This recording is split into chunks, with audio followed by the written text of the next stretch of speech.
Awesome. There we are. Perfect. It is working. Well, a very good evening to everybody out there in TV land. This is Eddie and Ben, a.k.a. Uber's Cosplay. Reporting live from the one, the only Flynn's Arcade located in Margate, Florida. We've been spacing out the Let's Talk Gunpla to once a month because we have all our Warhammer goodness scattered throughout, and we're going to work on the night out as well. So kind of like mixing things up little by little. But we're so glad that you joined us. We did say we were going to start at 7:45, so we actually started 5 minutes early, which is always good. It's always, exactly, because like most of the time we're starting late, but Senpai came over here, man with the plan, got everything up and running smoothly. So we appreciate you guys tuning in. We have a bunch of goodness to share with you on this very good evening Monday. What was that? Someone's watching. Okay, all right. Well, we know we have, my phone is so far away I can't see. Hello, everybody watching. So I can't really see you on Instagram. But anyways, guys, thank you so much for tuning in. Just a huge thank you for all the constant support here at Flynn's, be it through visiting the arcade, through the tournaments, which Senpai is doing an amazing job at orchestrating with the Warhammer groups, Gundam, events, cosplay, the Star Wars Day, liking and following on Instagram and Facebook and TikTok and everything like that. We wouldn't be able to do what we are constantly doing without your support. So thank you so much for that, guys. Before we get into the meat and potatoes of Let's Talk Gunpla, we do have a few announcements or housekeeping things we want to kind of bring up. So we are trying next Monday for the first time to do a night out with Flynn's on the 30th, which is the last Monday of the month. And we're going to try to make this a ritual thing where last Monday of the month we go to the movies or we go bowling or we do something together as a group. So I'm going to switch over to the desktop view so you guys can see it. What we got here is we are actually going to go, and I'll zoom in. We're going to all meet up at the Diamond Strikes Lanes Bowling Alley in Pompano Beach. The reason why I chose Diamond Strike Lanes was because of the mere fact that after talking to a lot of the bowling alleys, I didn't realize majority of them have leagues on Mondays. So when I began to talk to AMF and I talked to various bowling alleys a little closer, I came to find out that they have leagues and they take up a lot of the space on Monday nights. So what we're going to do is just keep it simple this time. We do have the option to reserve lanes, but I don't want to make anyone feel obligated to come out. So what we're going to do is we're just going to meet in the parking lot or right out front of Diamond Strike Lanes in Pompano Beach. I'll make a Facebook event about it. At 7 o'clock, we'll hang outside till about 7:15, let everybody kind of gather up, and then we'll just go in together. The average rate that I've found is about $7 a game and like a $5 shoe rental. I believe Diamond Strikes does have some incentives for Monday nights, which is like buy one, get one game half off or something like that. So it should be fairly affordable. And we just want everyone to come out that wants to come out. We're going to try to get as close to lanes or get our lanes as close to each other as possible. It is a limit of 6 people per lane, so we'll kind of spread ourselves out. But once again, guys, we're just creating opportunities for us to get together, to socialize, to share a little bit of happiness, goodness, and joy into our community as much as possible. So that'll be 7 p.m. next Monday at the Diamond Strike Lanes in Pompano Beach right here off of North Federal Highway. I'll create a Facebook event page, put it on Instagram as well. So please do join us for that. And then that segues us into the upcoming cosplay event, which is on September 18th. And we'll jump into the Gundam build contest that I have yet to build the event Facebook page for. But it is coming. So Ben, take it away. What do we got going there? So if you guys were participating in the last Gundam contest, we're going to be doing another contest similar to that. But something that we had talked about last time was we wanted to make the event a little more focused. So this contest is going to be for high grade or 1/144 scale kits only. So that could be real grade. That can be things like, got a few examples. Shabamo. Regular old high grade kits. Here, can you see it in the big camera, in the small camera? Let's see. Or, no, it's fine where it is. Oh, it's fine where it is? Okay, all right, bam. Sorry about that. Or even more complicated kits like the real grades. But no master grade kits, no perfect grade kits. We're only doing high grade kits. And it has to be a new kit? And this has to be a kit that you built for the contest. How we're going to do this is, how you prove this is you take a picture of the kit that you're going to build for the contest, and you put like a little piece of paper, like a sticky note on it that just says the date. Okay. And that's how we'll determine that you built this kit for this contest. Pretty simple as far as the prizing goes. We're just doing first, second, third place. But there is a special category, which is the best Flynn's Arcade inspired model kit. That can be like a Flynn's Color scheme, yeah. Maybe like something with maybe a Tron feel to it. Arcade centric. Or maybe just like a Gundam with a giant beard. And there you go. I think that would be pretty good. So if anyone can do like something from G Gundam, the Zeus Gundam, and make it look like Eddie, that would be pretty good, I think. I think that would be a killer kit. Well, Mel says that our volume is a little low. It says, why does Ben sound quieter than Eddie? Maybe because like you're farther away. Here, let's try. Does that sound better? Check it 1 2. Check 1 2. Varun and Omel. Varun is watching on YouTube's. Omel's on Facebook. So continue. So anyone that missed it, we're going to do another Gundam contest for the upcoming cosplay on the 18th. On the 18th. 3 major awards: first, second, third place. Only high grade or other 1140 kits. So anything in that scale. So it can be a real grade, it can be a high grade, but it has to be the 1144. To enter, it has to be a new kit. You cannot enter something you've already built. How we'll determine that is you have to take a photo of the box with a sticky note on it that lists the current date. And that's how we'll know that you built this specifically for this contest. But you have to have that, otherwise we can't verify your entry. So if you're going to build something, make sure you take that photo. But prizes, main ones, first, second, third place, we're going to be judging based on paint, how well you've built it, how clean it is, the concept, everything's going to be kind of rolled into one. We want to keep it simple. And then there's also a 4th award, which is Best Flynn's Arcade Themed Gundam, which can be a Flynn's inspired paint scheme. I mean, if you're in the arcades, lots of purples, lots of greens, so maybe something with that color scheme. It can be something just with the Flynn's logos on it, or it can be something with a giant beard. So if someone wants to customize a Zeus Gundam as Eddie, that would be really good. I'd like to see that. Whoever does that gets my vote. Awesome. So Sean, can I be a judge? We haven't decided who will be a judge just yet. We have been getting quite a few inquiries of wanting to be judges for the cosplay contest and the Gundam build contest, but we will definitely be approaching those shortly with that. And so Ben, if I want to enter the contest, I need to pretty much just show up, pay to enter the arcade for the night. Yeah, to be in part of the contest, you have to have paid to be there for the cosplay event, so that's a given as well. It's like $10 or $15. 10, 15 bucks for the entry, that's all it is. And then what else do you need? And then let's say I go to like, I don't know, another store and I buy a kit. If I take a picture of the receipt with the timestamp on, is that okay? As long as there's something to show a timestamp. Like a day and time. Like a date and time. Like if you take it on your cell phone, there's usually like a date and details. Timestamp. But it has to be a new kit. Like I said, the easiest way is just to take a picture of the kit box with a sticky note on it, but whatever works. Okay, perfect. And so guys, remember, a 1 and 144 scale or a high grade, I guess 30-minute missions would also be in that scale. 30-minute missions kind of counts. I don't think they say the specified scale because those aren't like an animation. But a 30-minute mission kit would be fine. A high grade would be fine. Okay. A real grade would be fine. It just has to be 144. You can do a diorama. You can get all kinds of crazy with it. You can do customized, but it has to start with something in this scale. Yes.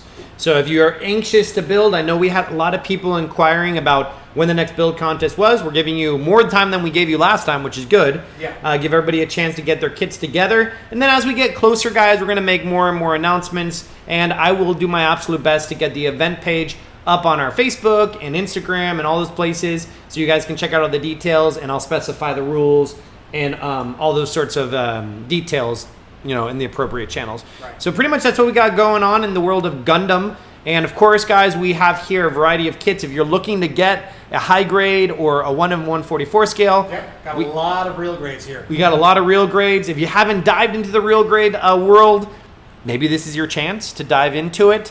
I know some people are very fond of them. So, hey, come out, try it out regardless. But it has to be 144 scale, so nothing else, not even SD kits will count. Don't enter master grades, don't enter SD kits, don't enter perfect grades. We're going to do more competitions in the future, but we want to mix it up.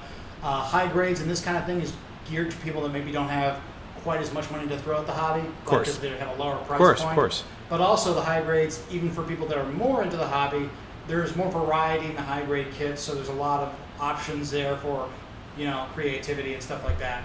But we're going to do more contests in the future, different themed, maybe seasonal ones. So there will be other opportunities for those kind of kits in the future. And with prizes, guys, we're going to work on best on collecting prizes, but at the very least, we'll have, you know, trophies, things of recognition, and we'll make it as awesome as possible. And I can't wait to see the entries this time around. I mean, we had some killer entries last time. Yes, very difficult to judge last time. Extremely difficult. You guys did an absolutely amazing job with it. And even the ones that did straight builds. I mean, doing a straight build, there's nothing wrong with that. No. And give it a shot. You know, don't hold yourself back. And of course, guys, on Thursday nights, we always do our paint and build nights from 8 o'clock to about midnight. We do our absolute best to come together. So if you don't have a space to work on it, you can work on it here. If you have questions, you could always join the Discord, where there are a rampant amount of people there talking about Gundam. Just be conscious that if you ask a question, you're probably going to get a lot of responses. So be conscious of that. But anyways, guys, really appreciate you guys tuning in for that. What else we got going on? Anything else in the Gundam world? I think that's it. I think that's it for the immediate. But, all right, perfect. I know you have some goodies here for us, so launch it. What do you want? What do you want to talk about first? Go ahead and turn on the camera. All right, camera 2 engaged. First one we got here. This is a kit I picked up here at the arcade. This is the Master Grade Gundam Heavy Arms version Endless Waltz. This is a Virgo kit. I brought in quite a few Virgo kits. Virgo just means it was a redesign done by Hajime Kotoke. It was done a lot of. Oh, I didn't know that. That's what it meant. Yeah, Virgo is. I didn't know that.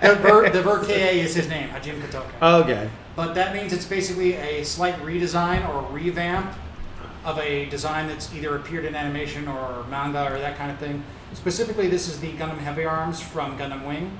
The Gundam Wing show, it had its movie adaptation later on, which is called Gundam Wing Endless Waltz. Right. And all the Gundams had their designs completely beefed up, redone, but it wasn't like an upgrade.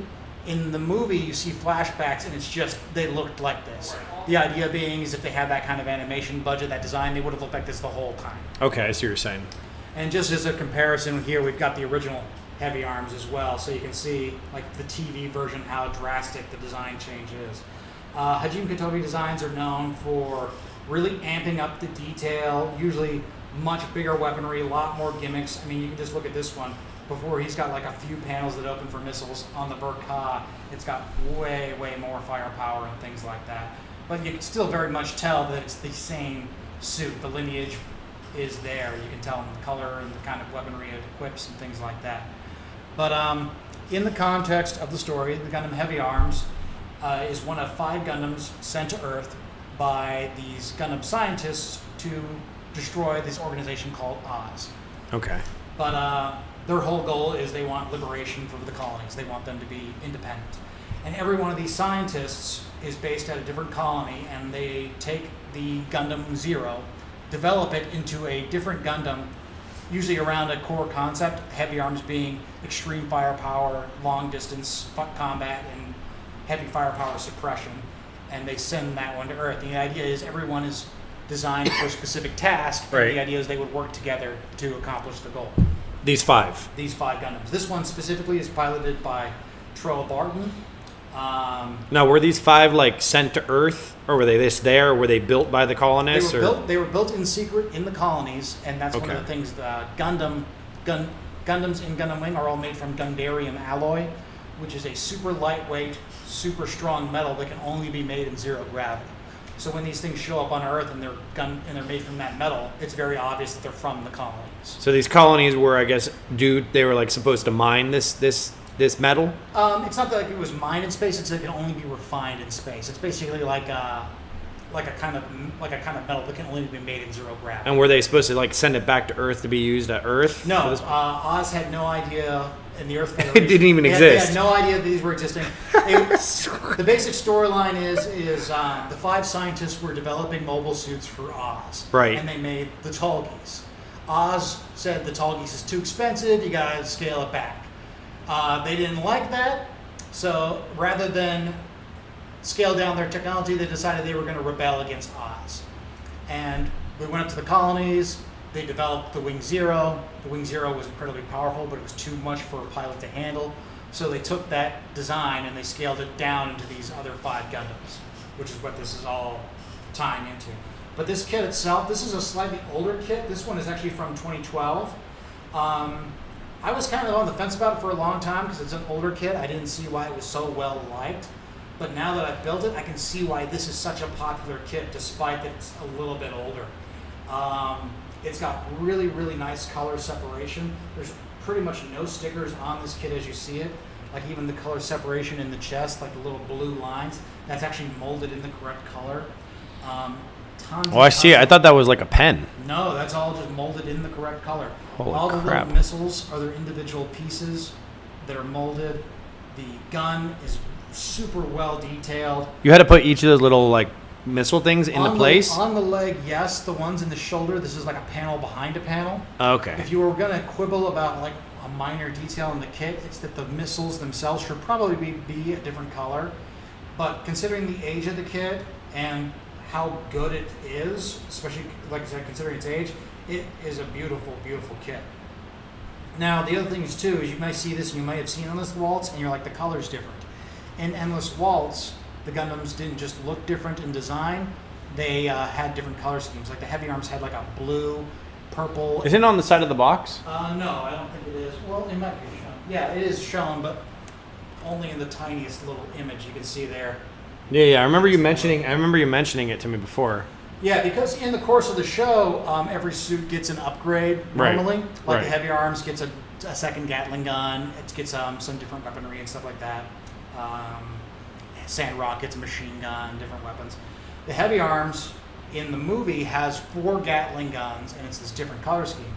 The depiction here is if it was the heavy arms before it got that upgrade mid-season. So you never see this in animation. This design is purely like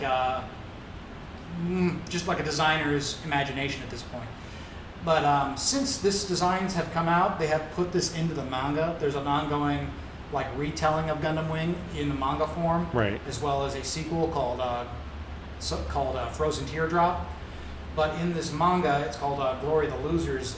They use all the designs from Virgo to represent the Gundams throughout the entire In the manga. In the manga. And the manga was So what, recent? It's ongoing still. Oh, So yeah. like when Heavy Arms shows up on Earth, it looks like this. And the manga goes further and adds like a ton of extra equipment to the suits as well. Like at one point, the Heavy Arms here gets something called the Eagle Unit, which is like a set of caterpillar treads that go off the back of its legs so it can move at high speed. Additional missiles on top of this, so he has even more firepower. At one point, they even have like I'm sure you've seen like the Osprey, like the plane that has the rotors that tilt. Yeah. It gets like a backpack like those, like tilt rotors, so it can fly. And that's all stuff that never appeared in animation. It's just in the manga, but it's all really interesting designs. And some stuff I like that they include with the kit is you get the basic assortment of plug-in style hands. But a really famous moment in the show was Hero pilots the Heavy Arms in a duel against Zex in the Antarctic. And he has Troa do a little favor for him, which is he has him hide a beam saber in the forearm so that when the Heavy Arms runs out of ammo, he can still continue to fight. Because normally the Heavy Arms' only close range weapon is this little dagger. But Hero prefers to fight with a sword. So you can swap out the forearm with this kind of simple little... And that was in the manga? Or? This was in the anime and it's in the manga, this battle. But it's neat because you never see this design in the animation do that. It's neat that they include that little bit so that you can still have a sword. They do not include a beam saber. Yeah, I was going to say, I don't see a blade. They do not include a blade, but if you build as many model kits as I do, chances are you have a bag of beam saber blades lying around somewhere. I did do a little bit of modifications to this kit, and it relates to how he uses this army knife on his forearm. It always bothered me because on the original kit, let me go ahead and pop him off here. Varun said the Glory of the Losers is done. Oh, it is Frozen done? Teardrop is forever ongoing. Yeah. I wasn't aware that Glory of the Losers finished. had ended. I haven't been following up on it. But yeah, he's got this army blade here on the arm. Normally, this is mounted on the side of the arm, but it always seems strange to me for this kit to have the I would blade. get a little closer to the camera just so they It can always see seems strange for me to have the blade mounted there because that's not how it was used in the show. In the show, the blade was always under the arm and the blade was facing up. Because what he would do is he would just attack the enemy and spin his entire torso and hit you with like this whirlwind blade. So what I did is I took the arm, I basically took the frame, cut it in half, turned it, and then dremeled out another hole inside to where the blade can now attach underarm like it is in the TV show. And this is the same way it's attached on the arm on the high grade kit. You can see the blade folds out. What millimeter like drill bit for the Dremel did you use to get out? I just used a cutoff wheel, like the kind of thing you would use to, because I just cut straight through it and then just turned it and glued it back on. Okay. I had to sand a few parts to get it to fit, but if you were to look at it now, you can't even tell that I did the mod. Maybe I can take apart some of the forearms so you can see. I'm just curious because I know like when you modify pieces like this, it can be a little different. Yeah, probably not the kind of thing you want to do if you're not familiar with modifying model kits, but you can see a little bit of it here. I don't know if you can see it. Yes, I can see it. Where it's basically, I've just cut it and turned the entire thing in one direction. I had to sand a few pieces because how this plugs into the armor, like this piece Slides would over. not fit in there the right way without sanding those edges down a little bit. Okay. But I think it looks a lot better with the blade under the underarm there, and it's a fairly easy mod to do. If you have some experience with like hobby knives and stuff, it's probably like a 15-minute job, and I think it makes the kit have a lot more personality, closer to what it did in the show. But yeah, that's the Heavy Arms Virgo. And this is actually one you've got sitting on your backlog as well. Yes. Definitely recommend you build it. Very, very fun kit despite its age. It holds up very, very well. And it seemed very, like, the joints seem pretty tight, because usually, like, when you rattle that around, the legs shake. Yeah, he's very... It's like very stiff. Very solid. The weapon is mostly hollow, so he doesn't have a problem holding it up. It's got this very cool ammo pack in the back. The cable that connects the weapon together is all like with this flexible cable covered in these little covers, so you can flex it in a lot of different ways. All the little missile pods all over the suit open up. So just as an example, there's the shoulder. So you've got the missile pod up front, the one on the back, and that all folds up. He's got additional missiles on the leg, and these all close up as well. He's got additional ones on the side there, and of course the iconic chest Gatling guns, hidden weapons. Those can get closed away as well. And like I said, as you can get as P Bandai, they have like the Eagle unit. That's what I was going to say next. Is there a P Bandai, like, accessories kit for this one? Yeah, they have P Bandai wants to show some of the weapons that he uses in Glory of the Losers, and there's third-party kits of them as well. I might pick up one of the third-party ones just because, I mean, Specifically for what accessories? Just to have like the additional missiles for the Eagle unit. But yeah, he gets like additional missiles on his legs, additional ones on the shoulders, and then he has the Caterpillar-style treads coming off the back of his legs for high-speed movement. But yeah, that's the Heavy Arms Virgo. So he's got his arm ripped off there, but I'll put that back on later. So this particular series, is not fought in space, fought on the ground? Or half and half? Goes on Earth and in space. Okay. Like when he gets that mid-season upgrade, is really he's getting upgraded to fight in space. Okay. Because a couple of the units, like I said, they're designed for specific purposes. Like the Sandrock is designed for command and fight in desert environments. So naturally, like when he gets to go fight in space, he has to get some changes made so it can actually fight in zero gravity. Heavy Arms, its downside is always that once it runs out of ammo, the pilot's very limited. He only has that army knife. So he gets the Gatling gun gets upgraded to a beam Gatling gun. So he can essentially fire it endlessly because it just fires energy shots. Dang. Yeah. But very, very cool kit. Investment, this was, I think you guys were selling it between $40 and $50. Something like that, yeah. Very popular kit. We had 4 of them. I bought one and the other one sold out pretty fast. They do. But we definitely will be getting more of this. It's a fan favorite design. The Heavy Arms is always in high demand. But do you think they'll ever do it in that blue? They did, but it was P Bandai. Oh, so in a master grade? Yeah, in master grade. And you can still buy it, but it's like reselling on Amazon for anywhere between reselling on eBay for anywhere like $100 to $150. So it's expensive. I kind of wish I had gotten on it when it first came out because you could have ordered it through the P Bandai American website. But I was in the process of switching jobs at the time. I didn't want to do any unnecessary expenditures. I really wish I would have done it now because I could have resold it for 3 times as much. But yeah. There are third-party kits, like there's a Supernova one, which is like a Chinese company that did a version of the movie version. But same thing, limited run, very expensive now, difficult to get. But the movie color scheme was always kind of divisive too. Like I always kind of preferred it in the red, but I do like the quad Gatling guns as well, so it's hard to pick. But yeah, that's the Virgo Master Grade Gundam Heavy Arms. So they could get the high grade Heavy Arms, yeah, if they wanted to. The high grade is based on the TV animation. Let me put that in here, just so you can see like the stark difference. This is what the Heavy Arms look like in animation throughout the show. Like I said, the design cues are very much there, still the same kind of thing. Heavy duty weapons, heavy armor, extreme firepower. He's still got the army knife on there. The colors are there, but it's just not quite as amped up. But if you were a fan of the show, this is iconically of the animation. Like this is what it looked like on TV on Toonami back in the day.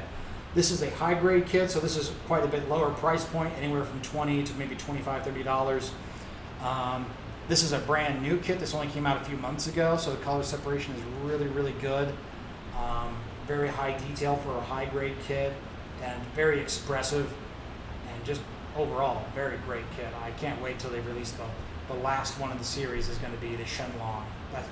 Once they have that out, they will have had all 5 of the main characters out in high grade, and then you'll be able to do that great lineup. Very cool.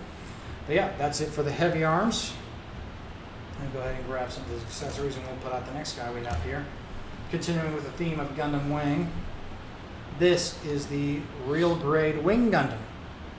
I've been very late to the party with real grades, but now I'm kind of getting on board.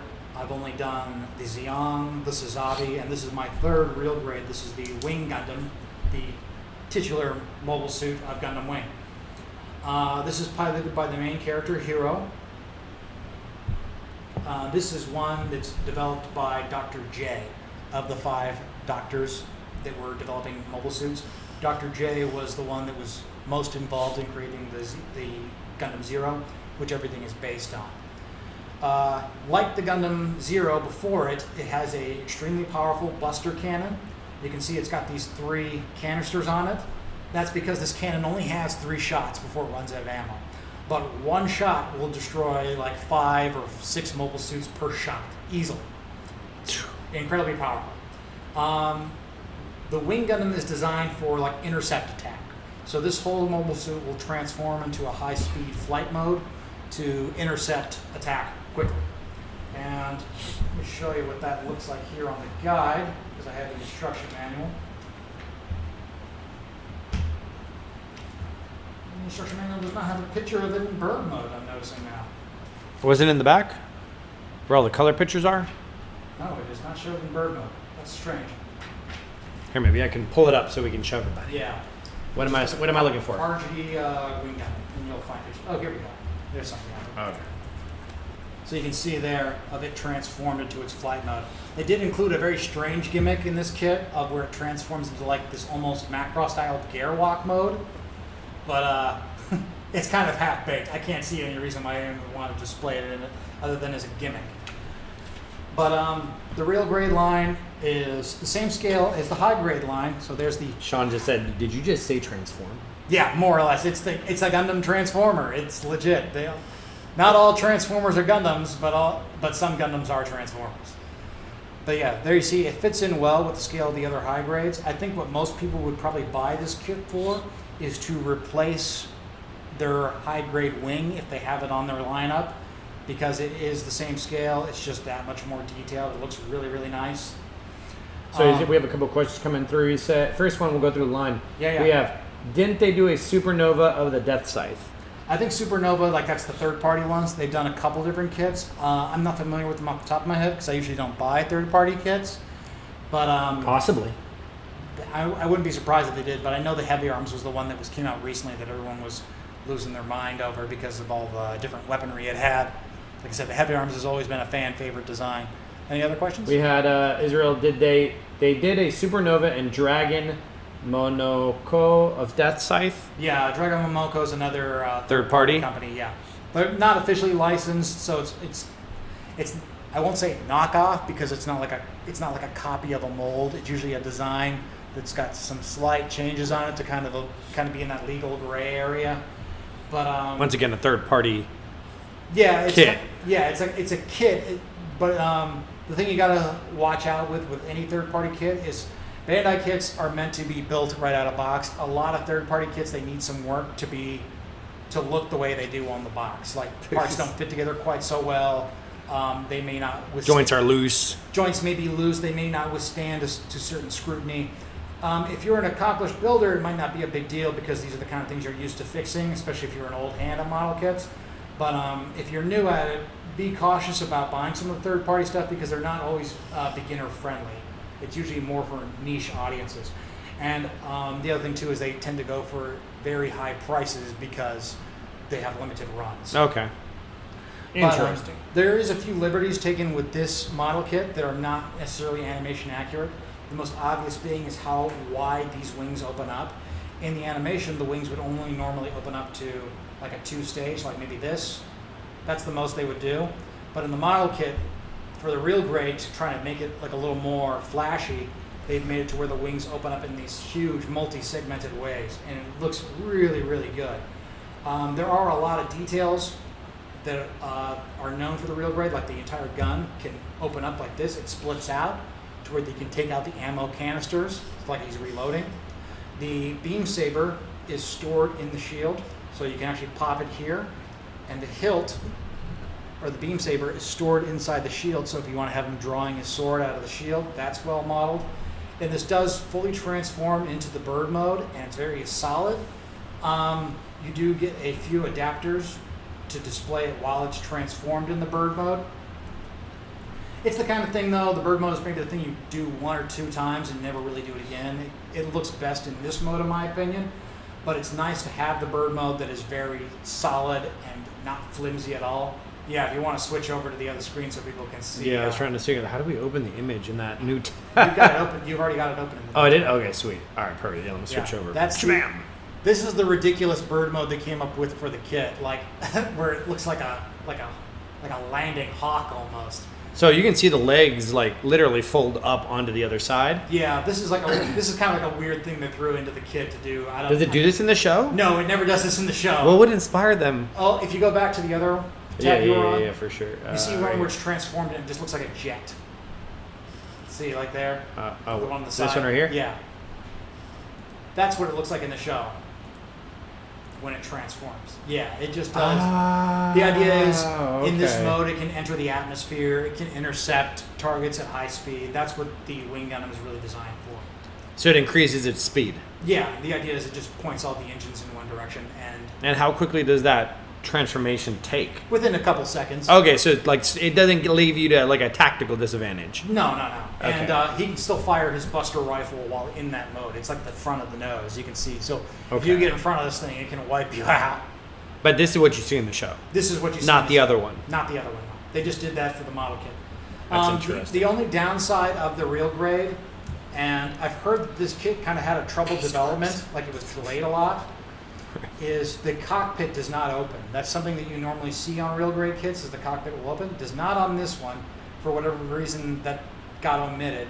Not a huge deal, but it's something that may bother some people. Because in the show it would open. In the show, because the pilot like lives or is like stationed in the chest. And in most real grade kits, at least everyone that I've built, is the cockpit detail is there. It's not so on the real grade.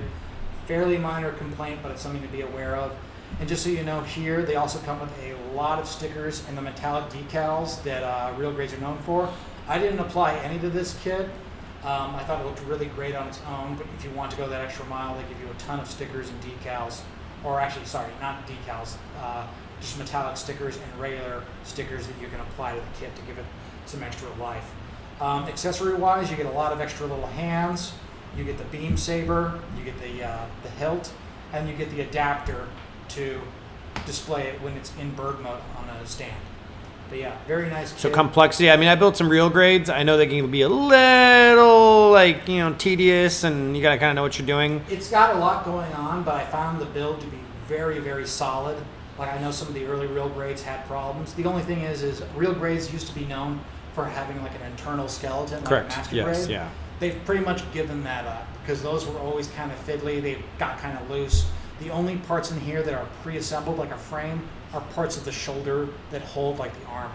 Everything else is just like you build the frame like you would any other kit. So if you're looking for the real grades and you like that frame, probably not the one to get, but it holds up extremely well. It's very, very solid. It's very, very expressive.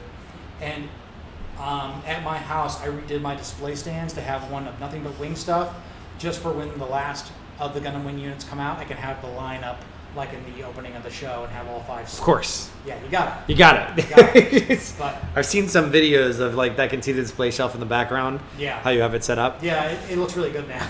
I'll do a video of it sometime. But yeah, iconic mobile suit. If you grew up watching Gundam Wing back in the day on Toonami, I mean, you at least caught this guy in passing. This guy was everywhere on TV, and it's just a really beautiful, beautiful design. I love it in real grade. I would really be curious to see if they do some of the other Gundam Wing suits in real grade. Tends to be only the big hero suits get real grades, but who knows? If this one sells well, maybe we'll get others. But yeah. You're talking about like some of the villain suits or the bad guy suits? There was a fake image going around of the Wing Zero and the Epion like in silhouette, and it said next real grade coming, but the images were fake. That kind of thing goes around online sometimes. Fake news. It happens in Gundam too. But if they were going to do more, I could see them doing a Wing Zero. I could see them doing a TV version of Wing Zero and a TV version of Epion. Those would be really good. They did do a real grade of the Tallgeese, which is this one's primary antagonist. So it seems logical that they would, if it does well, that they would go on to do it. But yeah. And we've discussed that before, where you see a lot of times where they'll have predominantly like the heroes. Yeah. And they won't maybe have as many of the villains or the bad guys in kit form. Unless it's 1 year war. If it's 1 year war, if you shoot up for 2 seconds, you're going to get a model kit. It's ridiculous. Really? Anything in 1 year war gets a model kit because the fans of original Mobile Suit Gundam, the older guys, are ravenous. They will buy anything. Interesting. No, I've been noticing that because like even here, we'll get some people that come in and they'll notice like a villain kit and like, oh, I didn't realize that this was a kit, or they hadn't seen it before, or they didn't even know it existed. Like, and there's some very weird suits in the 1 year war era that have gotten model kits that are just like bonkers. But and then there's stuff like it took years to get like a full modern high grade lineup of Wing, which is a big show. It did really well in Japan and in America, but it took them years to start giving it a little bit of attention in that scale. Okay. It just kind of varies like that. But yeah, that's the other one I got here, the real grade Wing Gundam. So you could use that to enter into the build contest for the 18th, because it is in 1 and 144. This would be one you could enter in. But yeah, very nice kit. The other one I have is a bit of one that probably most people that are watching won't know, but I think Varun will know this one. Varun is on board, I think. Yeah, Varun knows this one. This is the... Yeah, it's good. There we go. Yep, perfect. He's in flight, so I have to raise up that camera a bit. This is the Bandai high-grade Cybuster model kit. Or if you go by the English they put on the bottle, the Sidebuster. It's Sidebuster. I don't know why they can't say that right. It seems like they change it every So I wonder time. if you translate the Japanese on the bottom to the say Buster. No, it still says Sidebuster. No, I'm saying, but like if you do the translation like app with your phone, would translate to GY Buster? Who knows? it's all moon speak. I don't speak Ching Chong. but it's supposed to be Sidebuster. It makes more sense. It sounds better as Sidebuster. It's Sidebuster. Before we get into this, we do have some newcomers onto the stream, and they did ask if we wouldn't mind repeating ourselves for the contest, what the categories are, or how we're going to do it. Right. So the contest we're doing is at the next cosplay event. There's only 3 awards, first, second, third. Correct. And then there's a 4th special award, which is Best Flynn's Arcade-Themed Gundam Model Kit. We're only allowing entries in the 1/144 scale, so that means high grades, real grades, that kind of thing. No master grades, no perfect grades. We're only doing high grades for this one. And it has to be a new kit. This can't be something you built in the past and you're entering now. How you're going to do that is you take a picture of the box with a sticky note on it that lists out the date so that we have a timestamp for it. If you're taking a picture with your cell phone, there's usually a timestamp on the photo as well. When you go to details, we'll take it any which way you manage to do it, but we have to have some kind of proof that it's a new build. Contest is, what day is that? On September 18th, which is a Saturday. September 18th. And I will be building a Facebook event page and Instagram and TikTok and all that kind of stuff with even more clarification of the rules. But very basic. Show up, pay to enter for the night, either $10 or $15. Then we'll have the same thing where you'll bring your model kits out, and then we'll do the judging, and then the winners will be announced after that. Right. Up here comes Varun. So hang on, Omel saying high grade or RG. Yes, that's correct, Omel. 1 and 144 scale, whichever. And then we also have, here's Varun, so he's on, boy. Anything in 1/144 scale. And just so you know, this is 1/144 scale. What about that big, I don't know the name of it, the one that is like 4 kits in one? That's 1/144 scale. You're talking about the re-rising Gundam. Yes, yeah. That's in that scale, so you could bring that in, and that counts because he's in that scale. It's just 4 different suits. But anyone who does that is insane because that is a heck of a project to take on for just like a month. But anyway, this is not a Gundam model kit. This is from a different series. I'm hesitant to even call it animation because this design has been around for a very, very long time. It's been around for years before it ever showed up in any kind of anime. The Cybuster is from a long-running series of video games in Japan called Super Robot Wars. Okay. Super Robot Wars is a series that's been going on for like 35 years now. In the video game In video world. games. And in the video games, it's like it started as like a Game Boy game, and it was a strategy game where you had Gundams and Mazinger and all these different giant robots from different anime fighting together. And you would use them in combat and strategy, and it's kind of like you move pieces around on a tile board and they fight. But when they go to attack, it cuts to a different style, and it's like a cinematic of you seeing them fight. And these games have been going on for like a very, very long time. I think Varun was saying like Super Robot Wars has like a record for the most games in a series. It's a ton of games. Like if you think Resident Evil has a lot of games in the series, Super Robot Wars puts that to shame. I've only played a couple myself. The vast majority of these games never came out in America. No, I know. I've been playing one of them. Yeah. I don't know which one I've been playing, but I know that like it's only in Japanese or something like that. It was. I can't read what I'm playing. For the longest time, the only ones that came out in English and had an official translation were the ones for the Game Boy Advance called Super Robot Wars Original Generations. Okay, I'll have to look for that. Part of the reason for that is because you have all these different mecha shows showing up in the same game, it becomes a licensing nightmare. Who owns what? Who has the rights to what? How do we divide up this? And just people wouldn't even try to localize it. It was just too much. When it hit the United States? Just when it wasn't even an option to put it out in America. Because just if you were trying to put out something in America that had Macross in it, you would have Harmony Gold knocking on your door trying to sue you. Because Harmony Gold owned all the distribution rights of Macross outside of America, outside of Japan. They can't even figure out who owns Spider-Man. Exactly. So, and if you imagine that, and in Japan, there are still like licensing issues and stuff. But being in Super Robot Wars is kind of like it's something you want your series in because it gets people into it and stuff like that. It drives up toy sales, and most of these studios, they're working together like practically to like an incestuous level. Like Bandai and Namco, they're all the same company now. But for years, they were different companies that would work so closely together, they might as well have been the same company. Now it's all one thing, Bandai, Namco, Bamco. So this is a new kit. So this is a new kit that just came out, and this is not one of the ones that appeared in other shows and this isn't like a kit from Mazinger or a kit from Gundam. In these Super Robot Wars stories, there was original characters that would get introduced to kind of tie the stories together. Because you have all these different universes coming together, you have to have kind of like the everyman or the outside guy to kind of explain everything. This was one of those characters. Specifically, this was the Sidebuster. The Sidebuster is not a mech in the traditional sense, like this isn't like a Gundam that was like built for warfare. This is an elemental god from a realm called Lagaius. Lagaius is a world, it's almost like an inner space, like the Hollow Earth theory, that kind of stuff. There's a world within our world that has magic and sorcery and all kinds of things, and that's where this guy comes from. This is the Elemental Lord of Wind. It's piloted by a character called Misaki, and the whole point with these robots is they're not powered by like energy sources like reactors and stuff like that. They're powered by the magical energy of the pilot. And Masaki is like a very hot-blooded, very aggressive type of guy, and because he's got such powerful emotions, it makes the robot incredibly powerful as well. But these characters would show up in different games. He first showed up, I think, in Super Robot Wars 3, which is a Super Nintendo game, and he's appeared in a lot of other Super Robot Wars games. He's even got his own spin-off, which is like Lord of the Elemental, which was also showed up on Super Nintendo. It got a recent game on the PS3 as well, I believe. But it shows up in animation now as well, because when they did the original Generations games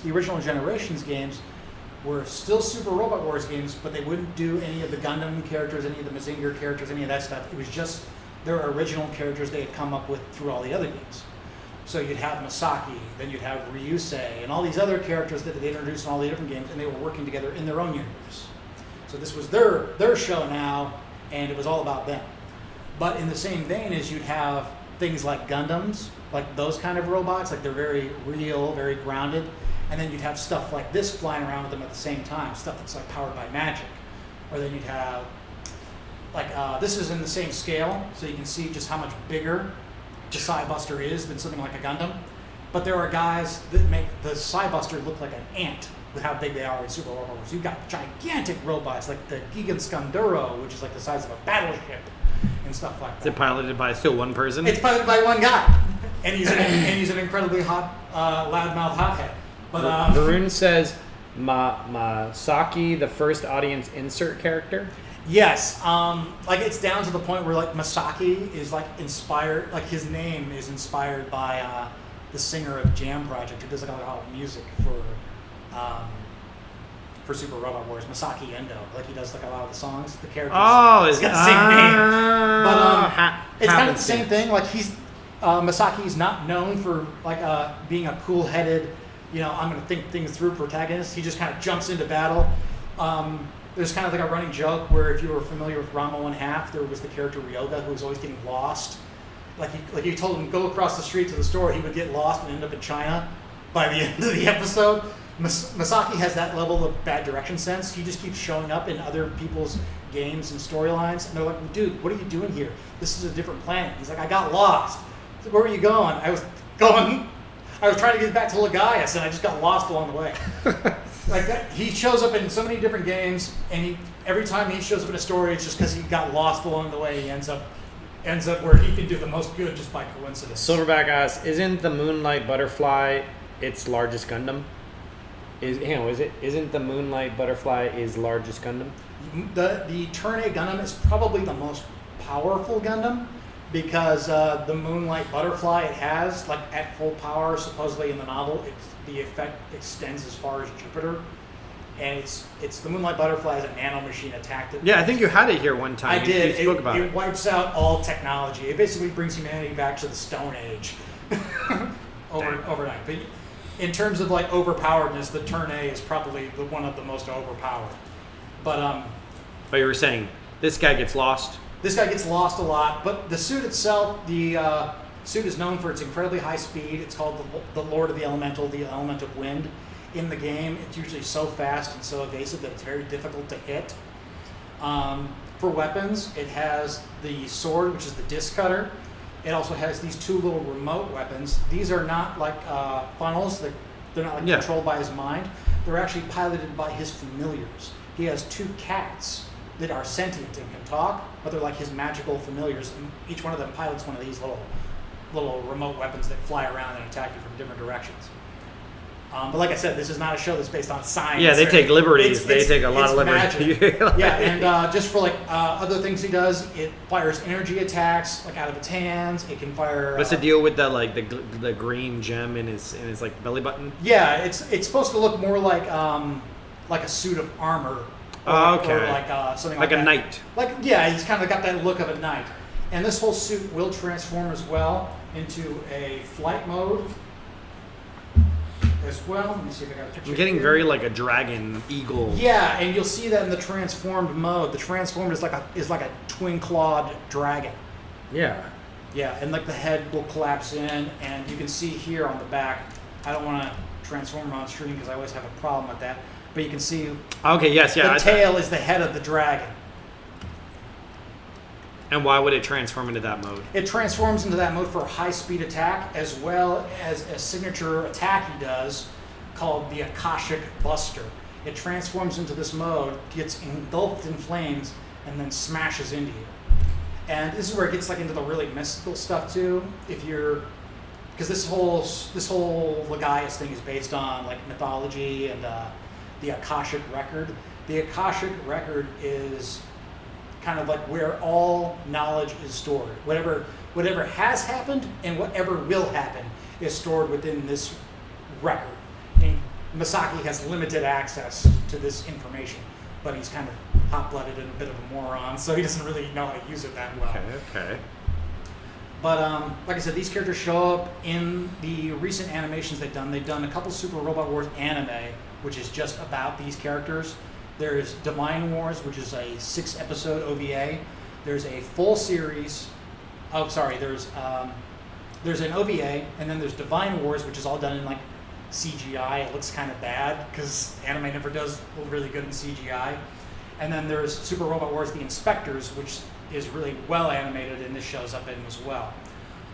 There is a Cybuster anime, which is just about Cybuster, but it's notoriously bad. Like, the animation is really off, like nothing looks right. Masaki is like a completely different character, and it's just like kind of universally reviled. But as a model kit itself, this is a really, really nice representation of the character Cybuster, if you're familiar with the games. Even if you're not, though, it's very unique. Like, it looks so much different from anything else that I think it would look really nice on your shelf. And this is just a straight build. You haven't done This anything is just a straight build. The other thing I will say is it has really, really nice color separation. So you see like these red parts on the knee. That's actually color separated. That's not a sticker. He's got really nice color separation for like the gym and the chest. All the red on the head is color separated. There are a few stickers, like these gray portions on the shoulder here. That's a sticker. These red 4 spikes on the back of his tail are stickers. And there are a few other problems with it. Like if you're really into modeling, like you'll see the bottom of the feet. Those are completely hollow, like these claws. So if you were going to build this, you might want to fill those in with some putty or something, just to make them look a little bit cleaner. And there are a few little stickers right there around the neck. But it is a very, very nice kit. I think it's very expressive. They've done a few different Sidebuster kits before, but this one is super, super posable. It's got like a lot of really great range of motion. I like the way they do the forearms, because the way his forearms are designed, it's basically just like a little peg in a slot, but it keeps that like very rounded bicep style motion. Like he's able to get a very deep bicep crunch despite these big round, like almost like bicep style arms. Well, you said this is a fairly new kit. Yeah, this just came out. So they implemented probably more of their recent some of the recent technology. It looks really, really good. The other thing I will say too is watch it when you're building it, because he is very, very sharp. Like Bandai usually doesn't like to include such sharp edges on their kits. Like they'll put the safety nubs on them. Not really so with this. Like the toes are especially sharp. All these different parts coming out of the back are very sharp, so watch it with it. Even the skirt. Yeah, even the skirt. It's got some very sharp little points to it. And the other thing is it's injected in kind of like a shiny plastic, but you do see some of the mold like swirls in it because it's got kind of that glossy injection. You see like these lines in it. Yeah, I can see it. That's just an effect of having like that kind of glossy injection plastic. You know, it's a look that might turn some people off, but me personally, I'd like to paint this guy and do it all up in chrome because it's supposed to be really shiny, kind of like a suit of armor. But yeah, a very interesting design. I will talk more about Super Robot Wars again because I have a couple other kits, but I'll do that when Varun is here because I know we both geek out over that. And I know Varun said the biggest Gundam is probably the Devil Gundam Colony. Yeah, because the Devil Gundam Colony is like the size of a space colony. Yeah. It's just one Gundam. It's like a giant monster, basically, that's also happens to be a Gundam. If you're going to talk biggest Gundam in the traditional sense, the new Gundam is way, way taller than most Gundams. But then you have things like the Psycho Gundam, which if you were to put like a high grade next to it, would be like, it's this big is the perfect grade. That's how big the Psycho Gundam is. But the Psycho Gundam is more like a mobile armor. Like most people probably. You've brought it in before. Is that the one with all the boosters on the back of it? No. Well, that's called the Psycho Zaku. Oh, okay. Different. I know. Different. They're not. They're getting a little uncreative with names sometimes. So this was released by Bandai. This was released by Bandai. Most of these kits in the Super Robot Wars line are not Bandai kits. They're usually Kotobukiya kits. So it's nice to see Bandai doing some Super Robot Wars stuff. They've already announced that they're going to do an Alt Eisen in the Super Robot Wars line. If you're not familiar with them, Alt Eisen is the big red costume I did. Okay, back. yes. So that's my favorite mech. I'll probably almost certainly be getting that as well.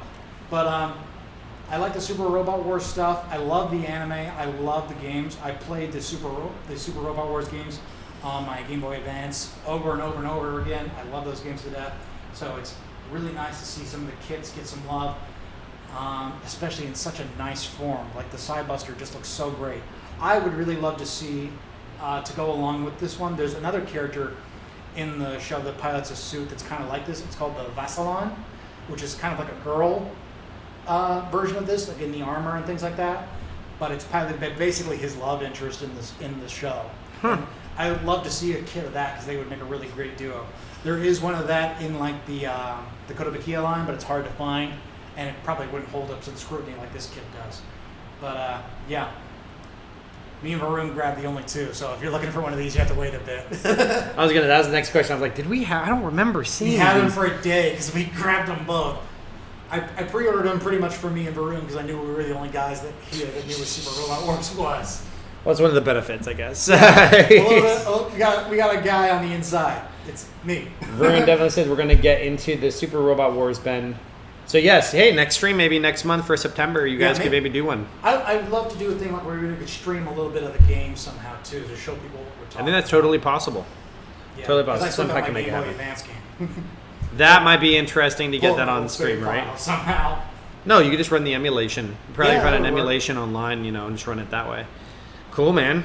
Yeah, what time are we at? We are at an hour, so boom. Yeah, I think we're about done now.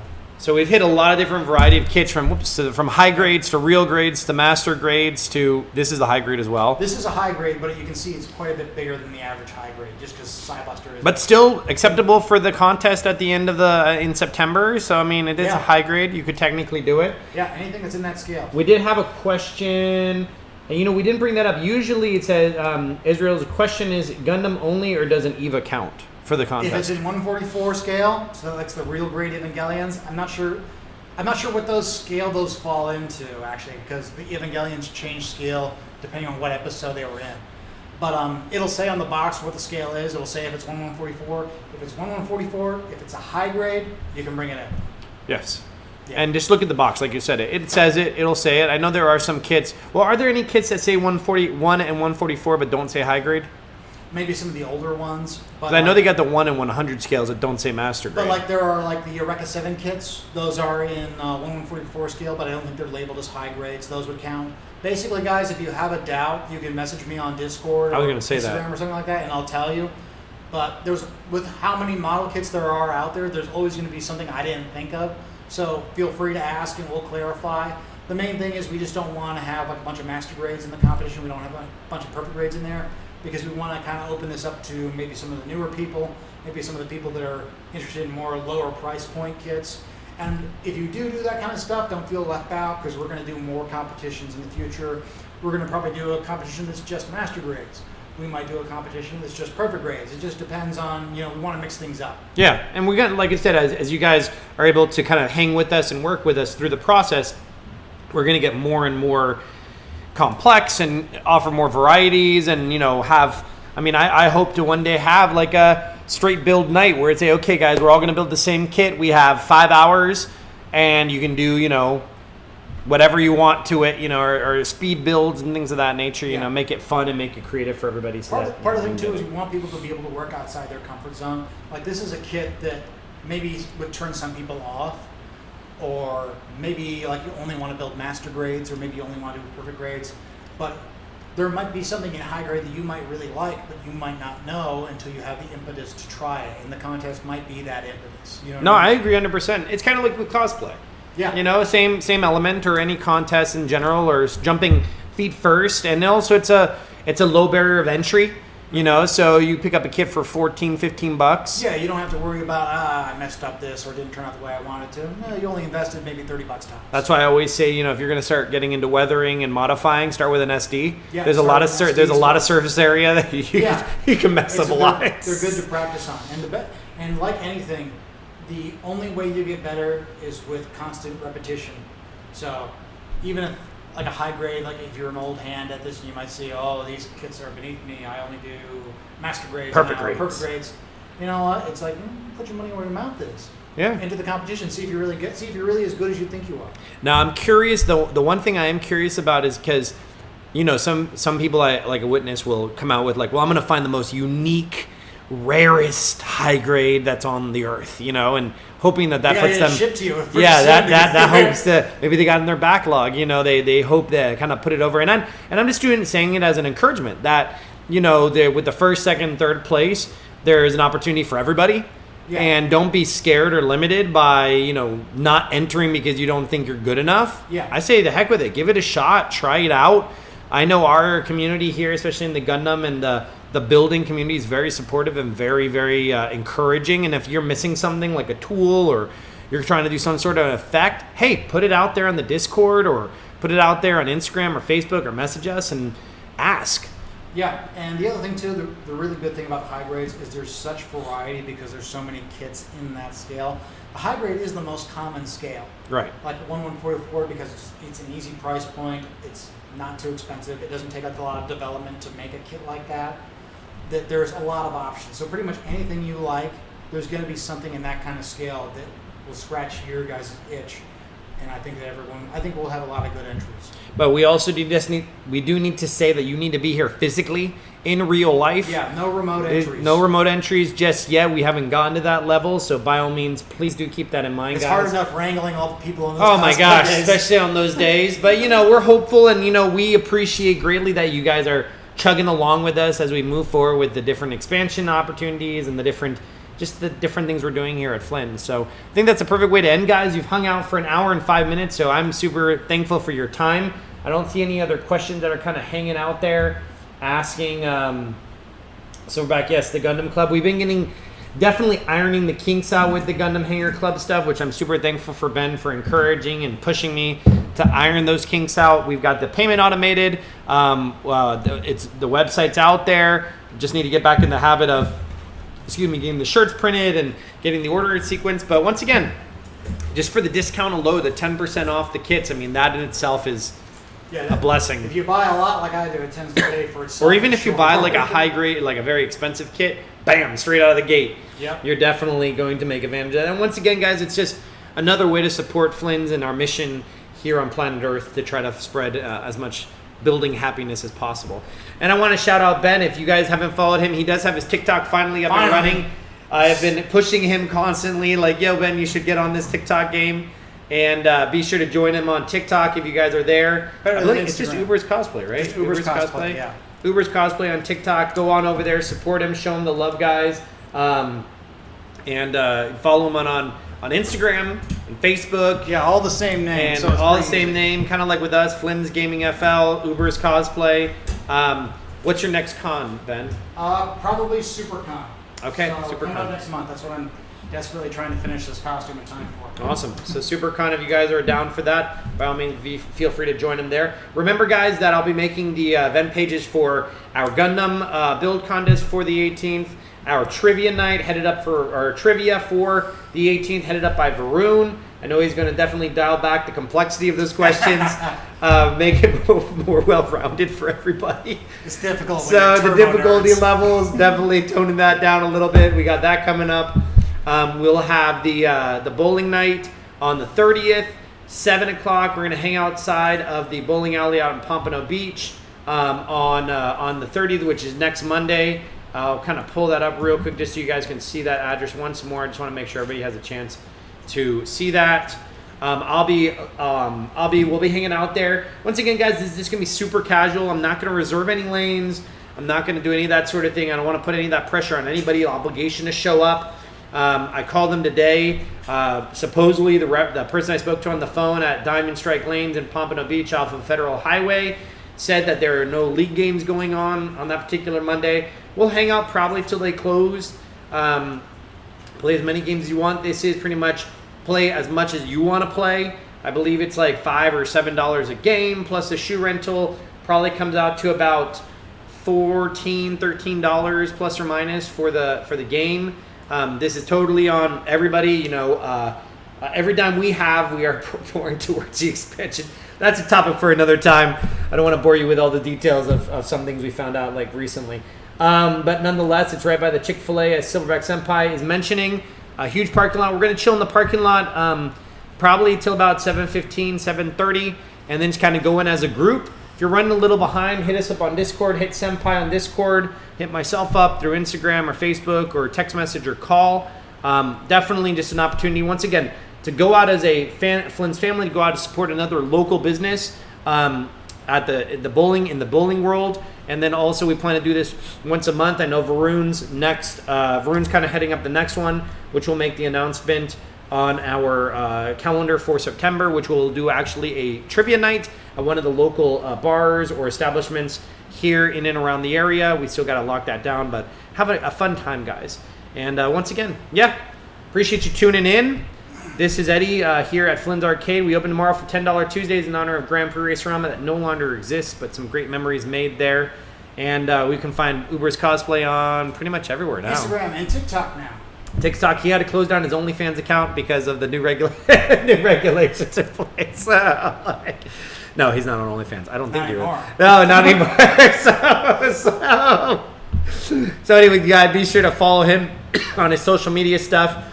Also, ourselves, we're on TikTok, Instagram, Facebook, Twitter, everything you could possibly imagine. We host 3 tournaments a weekend: Grand Blue, Fantasy Versus on Fridays, Smash Ultimate on Saturdays, and Guilty Gear Strive on Sundays. September 4th, we're doing our Vice City Smash Ultimate Tournament and MizuCon. You do not have to pay for entry into MizuCon to be a part of that tournament. All the links are in our bio for our Instagram, Facebook, Twitch, everywhere. So be sure to check into that, guys. Once again, really appreciate you tuning in.